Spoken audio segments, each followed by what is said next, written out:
Hello, everybody. We are here with Connor Hall at North Wilkesboro Speedway ahead of the Cars Tour Championship finale. Now, by the time you guys see this, that will have come and gone. But that's not what we're talking about today. It was recently announced that you are moving to JR Motorsports next year, 2025, to join their late model program. So I'm going to start with that, and we're going to kind of do like a full career cycle of the timeline. How did that deal come about? When did you and Dale start those conversations, and what are your expectations for next year? Well, it kind of started, I guess, at the Hampton Heat. Dale obviously came and ran, and then we got to chatting, just kind of about the track, different things, just kind of about his experience there, and really just kind of chatting like anybody would as far as just the race weekend, and then kind of by the end of the chat, he kind of was like, "Hey, what do you got going on next year? We might have a kind of a unique opportunity to get someone in the car and just to come talk to him and Kelly and LW about it." So I moseyed on down to Mooresville, and we had obviously a pretty productive chat, and here we are. So as most of you know now, he's with Nelson this year. We'll be with JR Motorsports next year. But a lot of people probably don't know what your upbringing in racing was like. So how did you get your start in racing, and what's been the journey for you to this point? So I started when I was little. I was a big BMX motorcycle kid. Well, I guess dirt bike kid, not a motorcycle. But grew up BMXing a ton. Just wasn't kind of my dad's speed, I guess.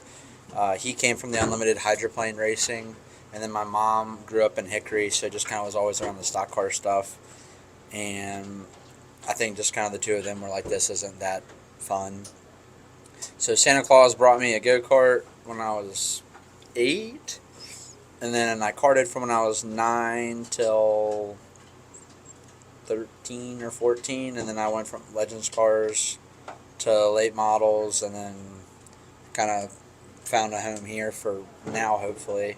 And obviously I've dabbled in like the Canon stuff, some ARCA stuff, and then got to make my truck debut in August. So trying to find a way, but as we all know, it's a hard process.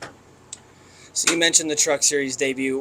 What was that experience like? You get to jump to the NASCAR ranks. How much different is it there, and do you see an avenue for you to make some more starts there next year?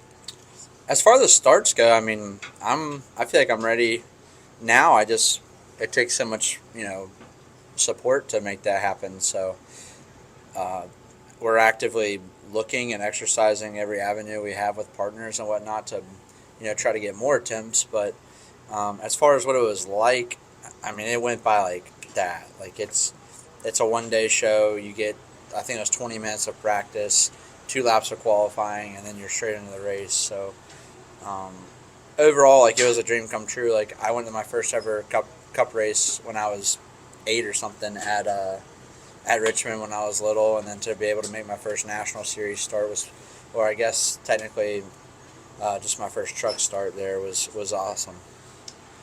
You've been very accomplished in a late model. You've got Langley Track Championships. You've won a Hampton Heat, South Boston 200.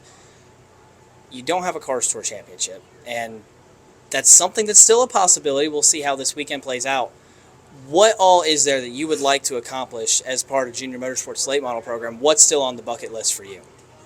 Obviously, a Cars Tour Championship would be really cool, but I think I just want to get to the point where every time I hit the racetrack, I'm a threat, and I feel like we're definitely like close. I feel like every now and then, like this year, we definitely would hit some hard spots where we'd go to a place and struggle a little bit, and I think I just want to get to the point where my misses aren't as big, and there's just a little bit more consistency no matter where I go. Or like right now, I feel like I have a really good hold on, if there's 10 tracks on the series, I have a pretty good hold on 7 of them, and I just want to work on perfecting those, and then improving on the other 3 or whatever the amount would be. But as far as something else, that I definitely like to win a Triple Crown, and I definitely like to win a Grandfather Clock, because that's the one race out of the trio that I'm missing. And I would say 1% of late model racers get the opportunity to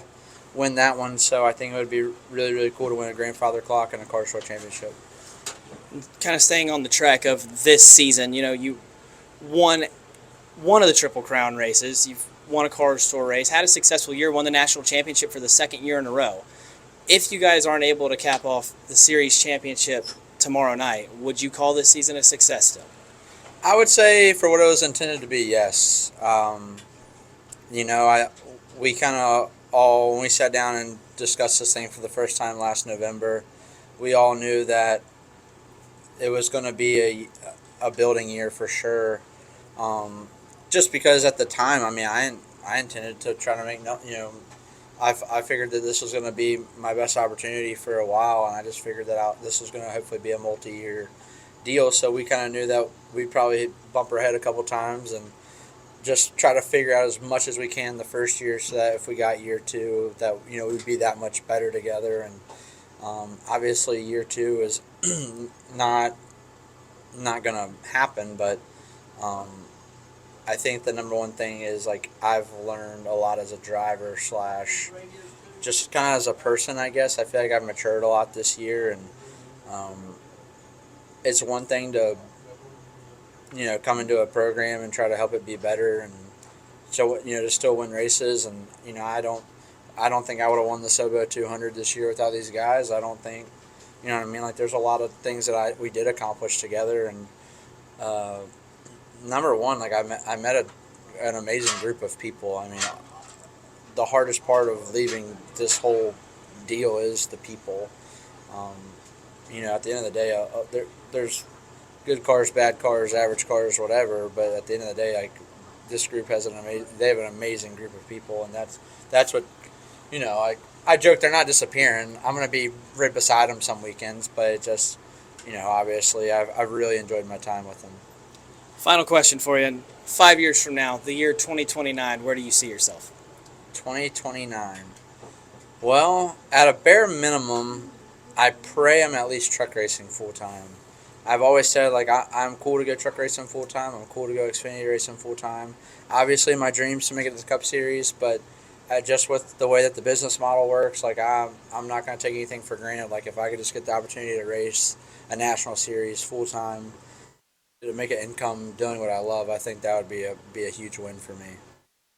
Hey race fans, I'm Chase Folsom with Frontstretch.com. If you enjoyed the short track video you just watched, please be sure to subscribe to Frontstretch Grassroots on YouTube for more Cars Tour, ARCA, and other grassroots racing. Check out Frontstretch.com for all your racing needs.